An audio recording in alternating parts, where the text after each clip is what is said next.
My very first job out of college was on Capitol Hill. First day I reported to the job as an intern, they gave me an incredible honor. I go walk across the street from the Longworth House office building on Capitol Hill to the west front of the U.S. Capitol, and I watched Ronald Reagan raise his right hand to become the next president of the United States. It was an unbelievable moment.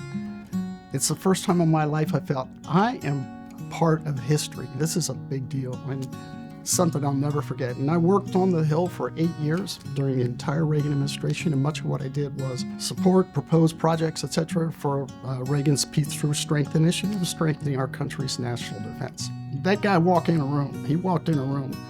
And, you see the movies, you hear about, it took people's breath away.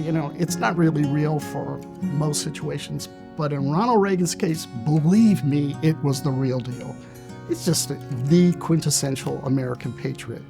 He's John Wayne, all wrapped up in adventure and history and daring. And just an incredible guy. And I was just proud as an American to have him lead us for, 8 wonderful years.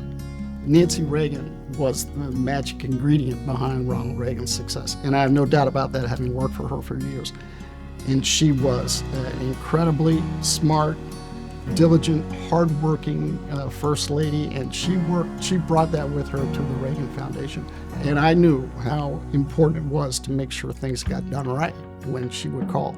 So when the phone would ring, even though I just was madly in love with her and all she did, my heart would jump into my throat because I knew I just did not want to let this incredible woman down. I'd have to say probably the memory that struck me the most was when we were about to cut the ribbon on the brand new Reagan Museum during the Reagan Centennial in 2011, and I had the important task of walking with Mrs. Reagan through the brand new museum before it was open to the public.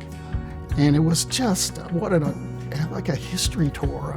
Imagine going through this incredible scene of Americana, all about Ronald Reagan with his incredible wife.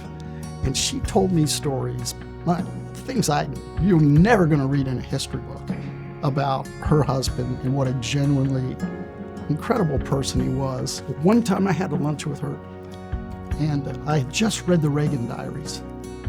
And I said to Mrs. Reagan, this is the great American love story. I said that you couldn't turn a page without him pining away for you because you were, at a distance from each other.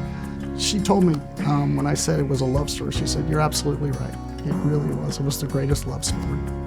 If you think about the state of the nation today, and America is so incredibly divided, Ronald Reagan faced very much that situation in the late 1970s when he was running for office, and he inherited, stagflation, inflation rates through the roof, mortgage rates through the roof, high unemployment. And just think about his speech to the nation 8 years later to say, hey, we did it, we fixed that. We came, we made these promises, and we fulfilled them, and we fixed it. Job well done. And that's how I see it.